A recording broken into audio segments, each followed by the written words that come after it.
MCQ Zilla. In this lecture, we are going to discuss about the respiration. It is a descriptive short lecture for the anti-test and other revision sessions. Let us start our discussion. Respiration. Respiration is defined as the process through which the living organism take in oxygen and give out the carbon dioxide to release energy. अब इस line से ना हमें 3 points carry out कर सकते हैं हम। एक ये कि रेस्पिरेशन में एनर्जी रिलीज़ होती है, दूसरा ये कि कार्बन डाइऑक्साइड आउट होती है और जो ऑक्सीजन है वो इनसाइड द लिविंग ऑर्गेनिजम्स आती है। ठीक हो गया। 3 MCQs हमारे यहाँ से बन सकते हैं। The primary inspiratory muscles are the diaphragm and intercostal muscles. Actually ये लेक्चर मैंने इस तरह प्रिपेयर किया है कि मतलब कि आपको हर लाइन में ही MCQs नज़र आएगा कि ये भी लाइन MCQs की है, ये भी लाइन MCQs की है। तो देखें जो प्राइमरी इंस्पायरेटरी मसल्स हैं वो कौन से हैं, डायफ्राम है और एक्सटर्नल इंटरकोस्टल मसल्स हैं। The transport of gases during the respiration, both oxygen and carbon dioxide, are carried out by the blood cells. The exchange of gases occurs due to the pressure of the gases in the blood and the cell. The pressure is known as partial pressure. अब अगर आप ये diagram देखें तो ये diagram हमें explain क्या कर रही है कि ये हमारे पास इनहेलेशन है और एक्सहेलेशन है। ठीक है। इनहेलेशन में आप देख रहे हैं, इनहेलेशन में देख रहे हैं कि डायफ्राम जो है वो पुल्स डाउन है और जो डायफ्राम जो एक्सहेलेशन है उसमें डायफ्राम क्या है वो रिलैक्स है। ठीक है। तो अब ये भी आप पॉइंट नोट आउट डाउन कर सकते हैं कि जब हमारे पास डायफ्राम रिलैक्स होगा तो हमारे पास जो एयर है वो आउटसाइड द बॉडी मूव करेगी, जबकि जो इनहेलेशन है वो डायफ्राम पुल्स डाउन तो बॉडी में जो एयर है वो इनसाइड होगी। ठीक हो गया। नेक्स्ट हम देखते हैं जी respiratory system. Respiration is the process in which organisms exchange gases between the body cells and the environment. ये रेस्पिरेटरी सिस्टम के मेन पार्ट्स डिस्क्राइब हुए हैं। फर्स्ट पार्ट है हमारे पास नोज से भी हमारे पास रेस्पिरेशन हो सकती है, एयर अंदर की तरफ मूव कर सकती है और माउथ से भी। ठीक है। फिर है ट्रैकिया और विंड पाइप। ये जो ट्रैकिया और विंड पाइप है ना, ये हमारे पास इनमें होते हैं कार्टिलेज सेल्स, सी शेप जिनको हम सेल्स कहते हैं। ये जो है ना ये रोल प्ले करते हैं, ये ट्रैकिया को ओपन करते हैं यहाँ तक कि जब एयर पास नहीं भी कर रही होती तब भी ये ट्रैकिया को ओपन रखते हैं।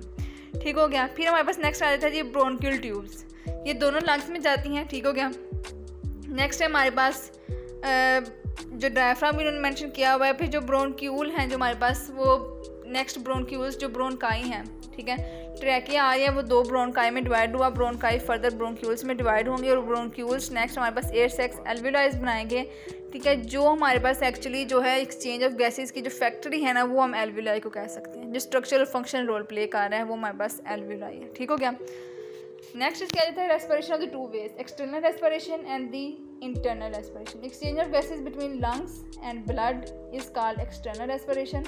Exchange of gases between the blood and cells is called internal respiration. अब ये जो परसेंटेजेस है ना ये इंपॉर्टेंट रोल प्ले करती हैं, ये MCQ में पूछी जाती हैं। तो फर्स्ट ऑफ ऑल नाइट्रोजन आप देख रहे हैं इंस्पायरेशन और एक्सपायरेशन दोनों में सेम है।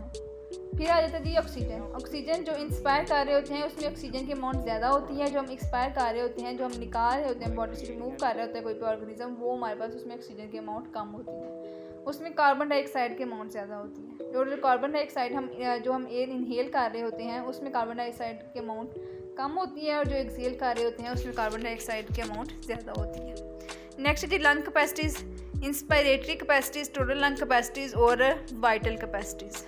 तो देख लें जी टोटल लंग कैपेसिटी कितनी है 6000 ml है और जो हमारे पास वाइटल कैपेसिटीज़ हैं वो है amount of the air that can be forcibly exhaled following maximum inspiration, तो वो है 47000 ml। Lung volume and capacities, lung volume ये हमारे पास जो MCQs के लिए इंपॉर्टेंट है। तो आप देखें amount of the air inhaled और एक्सहेल्ड इन 1 ब्रीथ वो कितनी है 500 ml। ठीक हो गया। फिर amount of the air remaining in the lungs after the maximum expiration तो वो कितनी है 1300 ml। तो जो amount of air date can be inhaled with maximum effort तो वो है 3000 ml। तो देख रहे हैं आप जो हमारे पास नॉर्मली है टाइडल वॉल्यूम है वो हमारे पास क्या है 500 और जो रिजर्व है वो हमारे पास क्या है 3000 और एक्सपायरेटरी रिजर्व कितना है 1200। ठीक हो गया।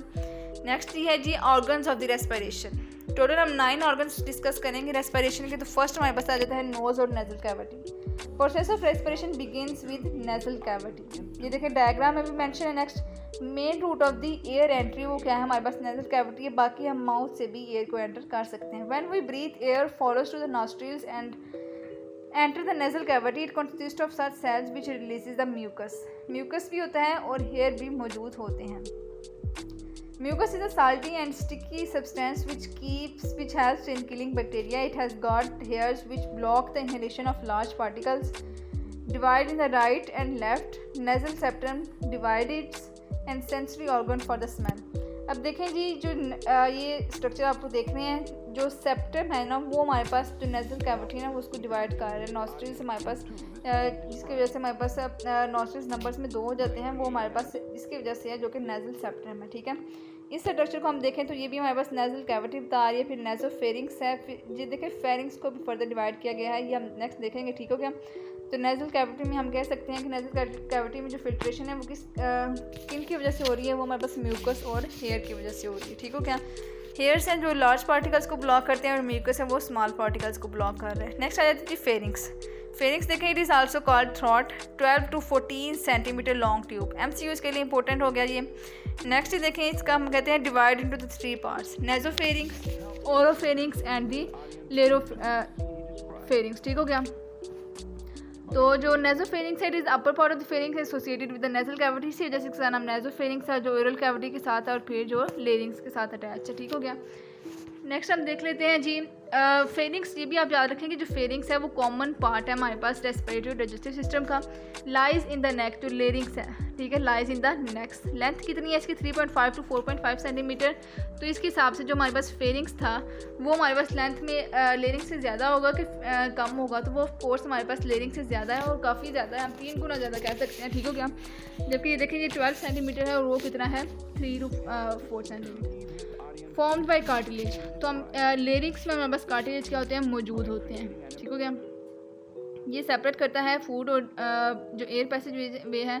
अब इसमें आ जाता है जी इंपॉर्टेंट जो हमारे पास आता है वो आता है एपिग्लोटिस और वॉइस बॉक्स। इसको हम जो लेरिंग्स है ना वॉइस बॉक्स भी कहते हैं। ठीक हो गया। At the top of the larynx is a spoon shaped flap of the cartilage called epiglottis. Epiglottis directs the food and drink into the oesophagus. Epiglottis की वजह से हमारे पास जो है ये फूड एसोफेगस में जाता है। ठीक हो गया। और ये प्रिवेंट करता है इसको लेरिंग्स में एंटर होने से। Also called trachea, also called the wind pipe. ये 12 to 10 सेंटीमीटर लॉन्ग है, मतलब कि उससे थोड़ी सी ये छोटी होती है, फिर उसके इक्वल होती है फेरिंग से। Surrounded by 16 to 20 C shaped rings of the hyaline cartilage. तो अब ये ऑप्शन आ सकता है कि जो हमारे पास ट्रैकिया में कार्टिलेज है वो किस टाइप के, तो वो हाइलाइन का है और कितने होते हैं, 16 से 20 होते हैं। फ्लेक्सिबिलिटी ऑफ स्ट्रेंथ और at the level of 5th thoracic vertebra it divides into 2 bronchi. In respiratory system, trachea's main job is to transfer the air to the next junction. तो ब्रोनकाई आ गया। ब्रोनकाई लेफ्ट और right lung में divide हो रही है, right lung और left lung में। Right bronchi is shorter wider than the left. जो राइट है वो शॉर्टर होती है और वाइडर होती है। ठीक हो गया। It controls the air entry. फिर ये सब ब्रांचेज और ब्रांचेज में डिवाइड हो जाती है। अब हम लंग्स डिस्कस करेंगे। Lungs decide inside the rib cage above diaphragm and inside the thoracic cavity. Rib cage protects the lungs. Lungs are covered by the layer called pleura. ये option में आ सकता है। Lungs are two spongy, elastic and cone-shaped organ. The space between the two lungs is called mediastinum. Right lung is larger than the left lung, क्योंकि जो right lung है वो 3 lobes पे मुश्तमिल होता है, जबकि जो लेफ्ट लंग है उसमें 2 लोब्स होती हैं। ठीक हो गया। ये नीचे मेंशन किया हुआ है। वेट में अगर मेंशन किया होगा ये 1.3 kg है। ठीक है।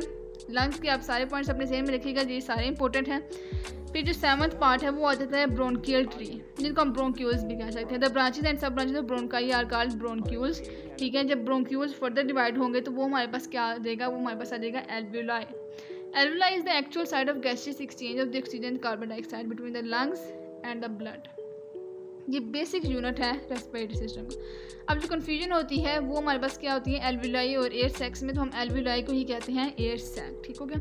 It looks like bunch of Graves. Alveoli is a group of several alveolus और तकरीबन 700 मिलियन है। ठीक है। एल्वियोलस अगर उन्होंने एक्सप्लेन किया हुआ है, तो ग्रुप ऑफ एल्वियोलाई को हमने क्या कहा है, एल्वियोलस। और the process of gas exchange occurs by diffusion. ये भी MCQs में इंपॉर्टेंट है। MCQs में वो दे देगा कि एक्टिव ट्रांसपोर्ट है, फैसिलिटेटेड डिफ्यूजन है, तो क्या है, तो वो हमारे पास किसके ज़रिए एक्सचेंज हो रही हैं गैसेस, वो हमारे पास डिफ्यूजन के ज़रिए हो रही है। तो ये हमारे पास टॉपिक था रेस्पिरेशन का। बाकी टॉपिक भी फर्दर आएंगे और अब नॉलेज को ग्रैस्प करने के लिए stay connected with the MCQ।